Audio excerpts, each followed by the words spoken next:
Comment faire pour trouver une aide adaptée et être suivi par un psychologue ou un psychiatre dans cette période de crise? Il y a plusieurs situations à distinguer. Dans le premier cas, si vous êtes déjà suivi par l'unité de psycho-oncologie, la plupart de nos rendez-vous vont être basculés en rendez-vous téléphonique. La secrétaire de l'unité prendra contact avec vous dans ce but. N'hésitez pas à nous joindre si vous avez besoin de rapprocher vos rendez-vous ou si vous ne voyez pas venir le rendez-vous que vous attendez. Deuxième situation, ce sont les patients qui ne sont pas encore suivis.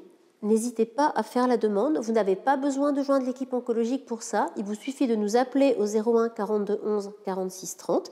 Un rendez-vous téléphonique vous sera proposé, éventuellement un rendez-vous physique si c'est nécessaire. Vous pouvez également nous envoyer un mail à l'adresse psy@gustaveroussy.fr. Enfin, pour les patients qui seraient suivis à l'extérieur de Gustave Roussy, mais dont les thérapeutes ne seraient pas disponibles en ce moment, parce que cabinet fermé ou médecin absent. Vous pouvez tout à fait vous rapprocher de l'unité et obtenir un conseil adapté à votre situation, un renouvellement d'ordonnance, un rendez-vous intermédiaire. Nous essaierons de trouver une solution qui vous convienne.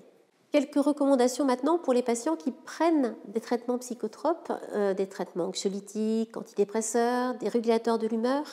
Alors, une première recommandation, ne modifiez pas seul la posologie de votre traitement. Même si vous vous sentez moins bien en ce moment, appelez un médecin, appelez un psychiatre de l'unité. Vous serez ou reçu en consultation ou on vous donnera un conseil, mais ne changez pas tout seul vos posologies. Dans la même idée, ne prenez pas le traitement prescrit à un proche, même s'il paraît l'apaiser.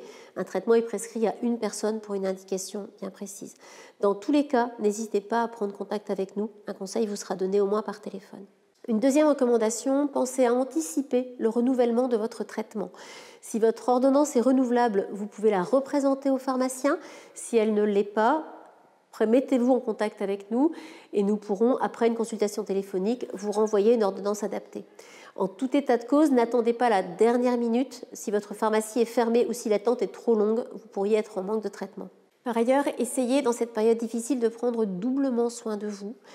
Essayez de préserver votre rythme de vie habituel, de garder vos horaires de coucher, de garder vos horaires de lever. Essayez de ne pas passer de temps dans votre lit en dehors de la nuit, en particulier pour regarder la télévision ou travailler à l'ordinateur. Essayez de maintenir au maximum vos repères comme à l'accoutumée. Un dernier mot sur l'usage de l'alcool et du tabac. Certains patients sont pris en charge par l'équipe de liaison et de soins en addictologie pour des problèmes de dépendance à ces deux substances. D'autres ne le sont pas, mais pourraient être tentés d'accroître leur consommation pour essayer de pallier les difficultés psychologiques liées à cette période de confinement.